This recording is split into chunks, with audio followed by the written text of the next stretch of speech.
देखिए, hepatitis B तो एक वायरस है और हेपेटाइटिस 5 तरीके का होता है, ए, बी, सी, डी और ई। उसमें ए, डी और ई खतरनाक नहीं है, बी और सी बहुत खतरनाक है। अभी भारतवर्ष की बात मैं आपको बताऊं कि भारतवर्ष में hepatitis B, chronic hepatitis B, जिनके अंदर हेपेटाइटिस बी का वायरस कैरियर के रूप में बैठा हुआ है, वो 4 करोड़ से ज़्यादा है।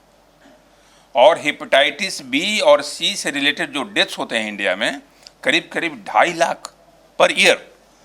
इतना अलार्मिंग सिचुएशन है सौम्या जी। लेकिन मैं बार बार इस बात को कहता हूँ कि इसको खौफजदा नहीं बनाना है, इसको बहुत ज़्यादा दहशत ज़्यादा लोगों को नहीं बनाना है। कई बार ऐसा होता है कि लोग हेपेटाइटिस बी का केवल डायग्नोसिस आ गया, एक्यूट हेपेटाइटिस, मतलब तुरंत हेपेटाइटिस बी का डायग्नोसिस हुआ, जॉन्डिस भी है, वो रोते नजर आते हैं कि अब तो हमारा लाइफ लिमिटेड हो गया, हमको लीवर कैंसर हो जाएगा, फलाना हो जाएगा। ऐसी बात नहीं है।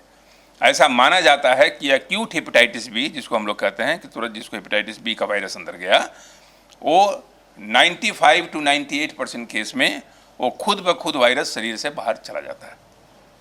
कुछ परसेंटेज में जो 6 महीना के वायरस रह गया शरीर में, उसको कहते हैं क्रोनिक हेपेटाइटिस बी।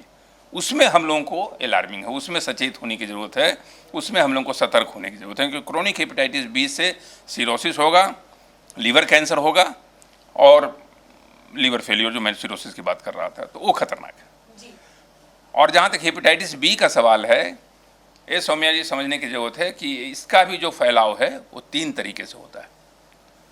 एक तो ब्लड से हुआ, यानी कहीं से भी, इसलिए हमेशा कहा जाता है कि एक का सेफ्टी रेजर, एक का टूथब्रश कभी आप दूसरे से शेयर न करें। अगर आप जान नहीं रहे हैं कि उसके ब्लड में हेपेटाइटिस वो कैरियर है कि नहीं, अगर आपने कहीं से भी शेयर कर लिया, टूथब्रश भी शेयर कर लिया, चाहे टैटू से भी हेपेटाइटिस बी होता है, क्योंकि एक का ब्लड दूसरे में चला गया, कहीं इधर उधर हो गया। अगर मशीन, जो टैटू का मशीन है, वो ठीक से अगर स्टेलाइज नहीं है तो वो हेपेटाइटिस बी का कैरियर हो सकता है। तो ब्लड रिलेटेड जितने भी चीज़ें, चाहे आप ट्रांसफ्यूजन कराना हो, चाहे इंजेक्शन दिलवाना हो, उस निडल को पूरी स्टेलाइज होने की ज़रूरत है। तो ये बात का ध्यान रखना है। दूसरा कि ये सेक्सुअल ट्रांसमिशन, जैसे HIV का होता है, उसी तरह से सेक्सुअल ट्रांसमिशन हेपेटाइटिस बी का होता है। क्योंकि जो पार्टनर के साथ अगर आप जान नहीं रही हैं और उसमें अगर हेपेटाइटिस बी का वायरस है, तो वो तो कैरी आप कर ही लेंगी उसके साथ, और जो या तो मेल है या फीमेल है, जिनको भी अगर है उनको हो जाएगा। इसलिए हेपेटाइटिस बी के बचाव के लिए सबसे ज़रूरी है कंडोमाइजेशन, क्योंकि उससे सिर्फ आप HIV का बचाव नहीं करते हैं, हेपेटाइटिस बी का भी बचाव करते हैं।